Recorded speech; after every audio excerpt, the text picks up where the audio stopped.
പ്രിയപ്പെട്ട ഉദ്യോഗാർത്ഥികളെ, Guruvayur Devaswom ബോർഡിലേക്കുള്ള Devaswom recruitment board നടത്തുന്ന LD clerk പരീക്ഷയുടെ സിലബസ് 2025 നടത്തുന്ന പരീക്ഷയുടെ സിലബസ് എന്താണ് എന്നുള്ളതിന്റെ ഡീറ്റെയിൽഡ് ആയിട്ടുള്ള എക്സ്പ്ലനേഷൻ ആണ് ഈ ഒരു വീഡിയോയിൽ നമ്മൾ നടത്തുന്നത്. അപ്പോൾ നമുക്കറിയാം 6 പാർട്ടായിട്ടാണ് സിലബസ് തിരിച്ചിട്ടുള്ളത്. മുൻപ് നടന്ന ദേവസ്വം ബോർഡ് LD ക്ലർക്ക് പരീക്ഷകളിൽ നിന്നുള്ള വ്യത്യാസം എന്താണെന്ന് വെച്ചാൽ അഡീഷണൽ ആയിട്ട് കമ്പ്യൂട്ടർ നോളജ് അല്ലെങ്കിൽ കമ്പ്യൂട്ടർ പരിജ്ഞാനം എന്നൊരു പാർട്ടും കൂടെ കയറി വന്നിട്ടുണ്ട്. പക്ഷേ അതിന്റെ ഡീറ്റെയിൽഡ് ആയിട്ടുള്ള സിലബസ് നൽകിയിട്ടില്ല. അത് ബേസിക് ആയിട്ടുള്ള കമ്പ്യൂട്ടർ നോളജ് നമുക്ക് അറിയാവുന്ന കാര്യങ്ങളൊക്കെ തന്നെയാണ്, എങ്കിലും അതൊന്ന് തേച്ച് മിനുക്കി എടുക്കുക എന്നുള്ളതാണ് നമ്മൾ ചെയ്യേണ്ടത്. അപ്പോൾ സിലബസ് 6 പാർട്ടാണ്. GK and current affairs part 1, simple arithmetic, mental ability, test of reasoning എന്നുള്ളത് പാർട്ട് 2, അതായത് mathematics part 2, English general English വൊക്കാബുലറിയും വരും, ഗ്രാമറും വരും, അതാണ് കോംപ്രിഹെൻഷനും വരും, അതാണ് ജനറൽ ഇംഗ്ലീഷ്. പാർട്ട് 4 മലയാളമാണ് പാർട്ട് 4. പാർട്ട് 5 ആണ് എക്സ്ട്രാ ആയിട്ട് വന്നെന്ന് പറഞ്ഞാൽ കമ്പ്യൂട്ടർ നോളജ് എന്നുള്ളത് പാർട്ട് 5. പാർട്ട് 6 മുൻപ് മുതലേ ഉള്ള ക്ഷേത്രകാര്യങ്ങൾ, ഹൈന്ദവ സംസ്കാരം, ആചാരാനുഷ്ഠാനങ്ങൾ, വിവിധ ദേവസ്വങ്ങൾ തുടങ്ങിയ കാര്യങ്ങളാണ്. ഓക്കെ, ഇനി ഇതിന്റെ ഡീറ്റെയിൽഡ് ആയിട്ടുള്ള ബ്രേക്കപ്പ് നോക്കട്ടെ. അതിന് മുന്നേ പറയാം, നമുക്ക് I+ ഈ പരീക്ഷയ്ക്ക് വേണ്ടിയിട്ട് ഏറ്റവും ഇന്റൻസീവ് ആയിട്ടുള്ള കോച്ചിങ് വളരെ ചെറിയ ഫീസിൽ നിങ്ങൾക്ക് പ്രൊവൈഡ് ചെയ്യുന്നുണ്ട്. വീഡിയോ ഡിസ്ക്രിപ്ഷനിൽ കോഴ്സിന്റെ വിശദാംശങ്ങളുണ്ട്. നിങ്ങൾക്ക് അതുവഴി കോഴ്സ് അറ്റൻഡ് ചെയ്യാൻ സാധിക്കുന്നതാണ്. എന്തെങ്കിലും സംശയങ്ങളുണ്ടെങ്കിൽ ആ നമ്പറിൽ കോൺടാക്ട് ചെയ്യുകയും ചെയ്യാം. ഓക്കെ, അപ്പോൾ part 1 പൊതുവിജ്ഞാനവും ആനുകാലികവും GK and current affairs എന്നുള്ള പാർട്ടിൽ കുറേ കാര്യങ്ങൾ പറഞ്ഞിട്ടുണ്ട്. ജോഗ്രഫി, ഹിസ്റ്ററി, റെനേസൻസ്, അതുപോലെ തന്നെ കോൺസ്റ്റിറ്റ്യൂഷന് തുടങ്ങിയ കാര്യങ്ങളൊക്കെ ഇതിനകത്തുണ്ട്. അന്തർദേശീയ, ദേശീയ, പ്രാദേശിക തലങ്ങളിലെ സാമൂഹിക, സാമ്പത്തിക, ശാസ്ത്ര സാങ്കേതിക വികസനങ്ങൾ എന്നുള്ള കാര്യങ്ങളാണ്. അതായത് കറണ്ട് അഫയേഴ്സ് ആണ് ബേസിക്കലി.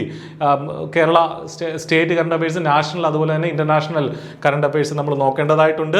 ദെൻ അതിലെ പ്രധാനപ്പെട്ട ഇന്ത്യൻ കുതിപ്പ്, കായിക രംഗത്തെ ഇന്ത്യൻ കുതിപ്പ്, അത് പ്രത്യേകം ശ്രദ്ധിക്കുക.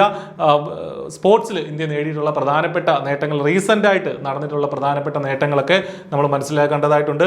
ഗതാഗതം, റോഡുകൾ, റെയിൽവേ, ജലപാതകൾ, വ്യോമയാനം, രാജ്യത്തിന്റെ അടിസ്ഥാന വികസനത്തിന് അവ വഹിക്കുന്ന പങ്ക്, ഇന്ത്യൻ റെയിൽവേ, അതുപോലെ തന്നെ തീവണ്ടികൾ, വിവിധ റെയിൽവേ സോണുകൾ, മെട്രോ റെയിലുകൾ, വിമാനത്താവളങ്ങൾ, അതൊക്കെ നമ്മൾ നോക്കേണ്ടതായിട്ടുണ്ട്.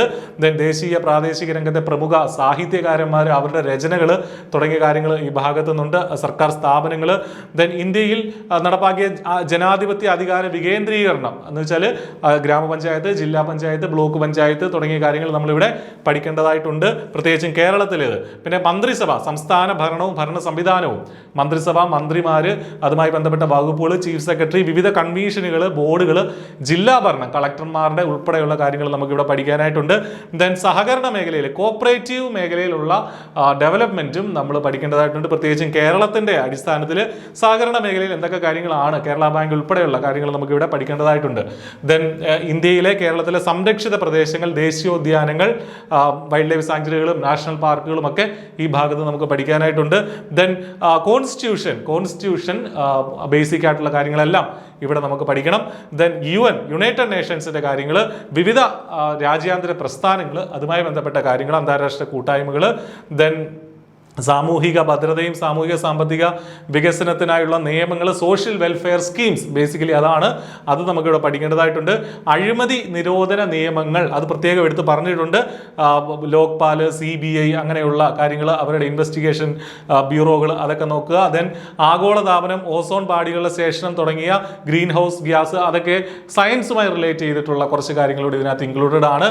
ദെൻ ഫോറസ്റ്റുകൾ, അവയുടെ പ്രാധാന്യം, വനങ്ങളുടെ ഗണങ്ങൾ, അത്തരം നിയമങ്ങൾ, റോഡ് സുരക്ഷാ നിയമങ്ങൾ, അതും നമുക്കിവിടെ പഠിക്കാനായിട്ടുണ്ട്. മോട്ടോർ വെഹിക്കിൾ ആക്ടുമായി ബന്ധപ്പെട്ട കാര്യങ്ങളാണ്, അത് നോക്കുക. ദെൻ കേരളത്തിന്റെ ഭൂമിശാസ്ത്രം, അതായത് കേരള ജോഗ്രഫി നമുക്ക് പഠിക്കാനുണ്ട്. ഇന്ത്യൻ ജോഗ്രഫി അല്ല, കേരള ജോഗ്രഫിയാണ് ഇവിടെ കൊടുത്തിട്ടുള്ളത് എന്നുള്ള കാര്യം മനസ്സിലാക്കുക. ദെൻ പ്രകൃതി ദുരന്തങ്ങൾ, പ്രാചീന കേരളം, മധ്യകാല കേരളം, അടിസ്ഥാന വിവരങ്ങൾ, അതായത് കേരള ഹിസ്റ്ററി, കേരള ജോഗ്രഫിയും കേരള ഹിസ്റ്ററിയും ഇതിലുണ്ട് എന്നുള്ള കാര്യം മനസ്സിലാക്കുക. ദെൻ ആധുനിക കേരളങ്ങൾ ഉൾപ്പെടെ ഹിസ്റ്ററിയിൽ അത് വരുന്നതാണ്.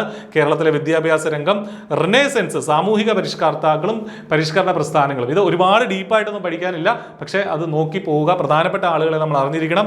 ദേശീയ പ്രസ്ഥാനം കേരളത്തിലെ, ഐക്യ കേരളം, സംസ്ഥാന രൂപീകരണം. അപ്പോൾ ഇതാണ് ആദ്യത്തെ പാർട്ടിന്റെ GK ആൻഡ് കറണ്ട് അഫയേഴ്സ് എന്ന് പറഞ്ഞു കൊടുത്തിരിക്കുന്ന വളരെ വിശാലമായിട്ടുള്ള ഒരു ടോപ്പിക്കാണ്. നമ്മൾ ഈ പറഞ്ഞതുപോലെ നമ്മുടെ PSCക്കൊക്കെ എന്ന് പറഞ്ഞാൽ ഇത് ഓരോന്നും സെപ്പറേറ്റ് ആണല്ലേ, ജോഗ്രഫി, ഹിസ്റ്ററി എന്നൊക്കെ പറഞ്ഞ് നമ്മൾ സെപ്പറേറ്റ് ആയിട്ട് പഠിക്കുന്ന പാഠഭാഗങ്ങളാണ്. അതെല്ലാം കൂടി ഇതിനകത്ത് ഒരുമിച്ച് കൊടുത്തിരിക്കുകയാണ്, കോൺസ്റ്റിറ്റ്യൂഷൻ ഉൾപ്പെടെയുള്ള കാര്യങ്ങൾ. അതുകൊണ്ട് ഒരു 20 മാർക്കാണ് മാക്സിമം ഇതിൽ നിന്ന് വരിക. ഒരുപാട് സമയം, ഒരുപാട് വാസ്റ്റ് ഉണ്ട് എന്നുള്ളത് കൊണ്ട് തന്നെ വളരെ ചിട്ടയോടുകൂടി പഠിക്കുക എന്നുള്ളതാണ് നമ്മൾ ചെയ്യേണ്ടത്. വെറുതെ വാരി വലിച്ച് പഠിക്കാൻ തുടങ്ങിക്കഴിഞ്ഞാൽ ഒരു അന്തമില്ലാതെ കിടക്കുന്ന ടോപ്പിക്കുകളാണ്. അങ്ങനെയല്ല, പ്രധാനപ്പെട്ട കാര്യങ്ങൾ പ്രീവിയസ് ഇയർ ക്വസ്റ്റ്യൻ പേപ്പേഴ്സ് ഒക്കെ നോക്കി വേണം പഠിക്കാനായിട്ട്. അടുത്ത ടോപ്പിക് എന്ന് പറഞ്ഞാൽ arithmetic and mental ability reasoning ആണ്.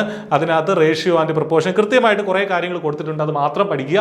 Ratio and proportion, then percentage, ശരാശരി, ഭിന്നസംഖ്യകളും അവയുടെ ക്രിയകളും, ദെൻ ജാമിതീയ രൂപങ്ങളുടെ ഏരിയ, അതിൻ്റെ എന്താണ് പെരിമീറ്റർ, അത് വൃത്തം, ത്രികോണം, ചതുരം, ഈ 3 കാര്യങ്ങളാണ്. സർക്കിള്, ട്രയാങ്കിള്, സ്ക്വയർ, ഇത്രയും കാര്യങ്ങൾ നോക്കുക. ടൈം ആൻഡ് ഡിസ്റ്റൻസ്, അതുമായി ബന്ധപ്പെട്ട പ്രോബ്ലംസ്, ഡയറക്ഷൻ സെൻസ്, ദിശാബോധം, ദെൻ അനുക്രമങ്ങൾ, അരിത്തമെറ്റിക് പ്രോഗ്രഷൻ, ജിയോമെട്രിക് പ്രോഗ്രഷൻ ഒക്കെ നമുക്കിവിടെ പഠിക്കാനുണ്ട്.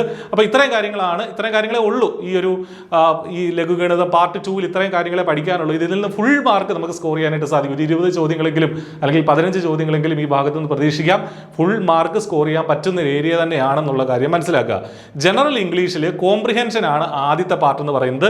ഒരു പാരഗ്രാഫ് തന്നിട്ട് അതിൽ നിന്ന് കുറച്ച് ചോദ്യങ്ങൾ ഉണ്ടാവും, അത് നമ്മൾ ചെയ്തെടുക്കണം.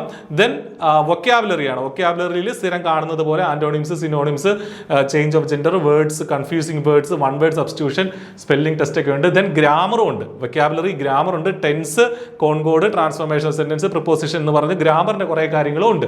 അതായത് വൊക്കാബുലറി, ഗ്രാമർ, കോംപ്രിഹെൻഷൻ, ഇങ്ങനെ 3 പാർട്ടാണ് ഇംഗ്ലീഷ്, ജനറൽ ഇംഗ്ലീഷ്. ഇതിൽ നിന്നും ഒരു 15 ചോദ്യങ്ങൾ നമുക്ക് പ്രതീക്ഷിക്കാം. പിന്നെ വരുന്നത് മലയാളമാണ്. കുറച്ചുകൂടെ ഡീപ്പായിട്ടുള്ള, നമ്മുടെ നോർമൽ PSC പരീക്ഷകളെക്കാളും കുറച്ചും കൂടെ ഡീപ്പായിട്ടുള്ള മലയാളമാണ് ഇവിടെ വരുന്നത്. പക്ഷെ അതും കൃത്യമായിട്ട് കൊടുത്തിട്ടുണ്ട്. ആ കാര്യങ്ങൾ മാത്രം പഠിച്ചാൽ മതിയാകും. വെറുതെ ഈ പറഞ്ഞ വൊക്കാബുലറിയൊക്കെ ഒരുപാട് പഠിച്ചു വെച്ചിട്ട് കാര്യമില്ല.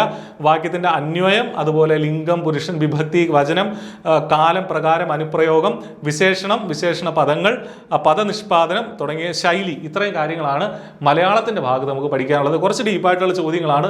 പക്ഷേ സിസ്റ്റമാറ്റിക്കായിട്ട് പഠിക്കുകയാണെങ്കിൽ, മനസ്സിലാക്കി പഠിക്കുകയാണെങ്കിൽ എളുപ്പത്തിൽ ടാക്കിൾ ചെയ്യാൻ പറ്റുന്ന, ഫുൾ മാർക്ക് സ്കോർ ചെയ്യാൻ പറ്റുന്ന ഏരിയ തന്നെയാണ് മലയാളം എന്ന് പറയുന്നത്. അവസാനത്തെ ടോപ്പിക്കാണ് ക്ഷേത്രകാര്യങ്ങളും ആചാരാനുഷ്ഠാനങ്ങളും. ഇത് നേരത്തെയുള്ള സിലബസ് തന്നെയാണ്.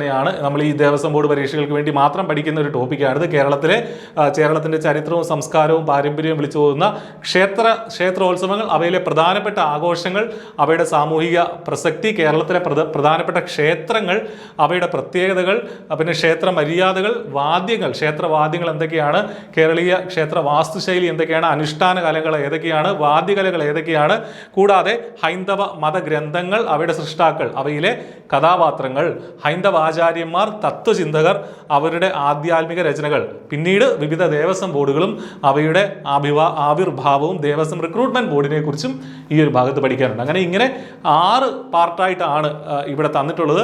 നമ്മൾ ഈ ഇടയ്ക്ക് ഉള്ള ഒരു പാർട്ട് 5 കമ്പ്യൂട്ടർ നോളജ് എന്നുള്ളതിൻ്റെ ഡീറ്റെയിൽഡ് ആയിട്ടുള്ള ബ്രേക്കപ്പ് ഇവിടെ തന്നിട്ടില്ല. ദാറ്റ് മീൻസ് ബേസിക് ആയിട്ടുള്ള പാർട്സ് ഓഫ് ദ കമ്പ്യൂട്ടർ, അതുപോലെ തന്നെ എന്തൊക്കെയാണ് ബേസിക് ആയിട്ടുള്ള ഓപ്പറേഷൻസ്, MS ഓഫീസുമായി ബന്ധപ്പെട്ട ബേസിക് ആയിട്ടുള്ള ഓപ്പറേഷൻസ് തുടങ്ങിയ കാര്യങ്ങളാണ്. ഓപ്പറേറ്റിംഗ് സിസ്റ്റം, മെമ്മറി, അങ്ങനെയുള്ള കാര്യങ്ങളാണ് ഈ കമ്പ്യൂട്ടർ ബേസിക്സിൽ നമുക്ക് പഠിക്കാനുള്ളത്. അതൊക്കെ I+ന്റെ കോഴ്സിൽ ഏറ്റവും ഇൻറ്റൻസീവായിട്ട് വെച്ചിട്ടുണ്ട്. കോഴ്സ് ക്ലാസ്സുകളുണ്ട്, നിങ്ങൾക്കത് കാണാൻ സാധിക്കും. സിസ്റ്റമാറ്റിക്കായിട്ട് പഠിക്കാനായിട്ട് സാധിക്കും. ഇനി പഠിച്ചാലും മികച്ച സ്കോറിലേക്ക് എത്താനായിട്ട് സാധിക്കും. അപ്പോൾ ഒട്ടും വൈകണ്ട, നന്നായിട്ട് പഠിക്കുക, നല്ല ഒരു ജോലി നേടുക. All the best. Thank you.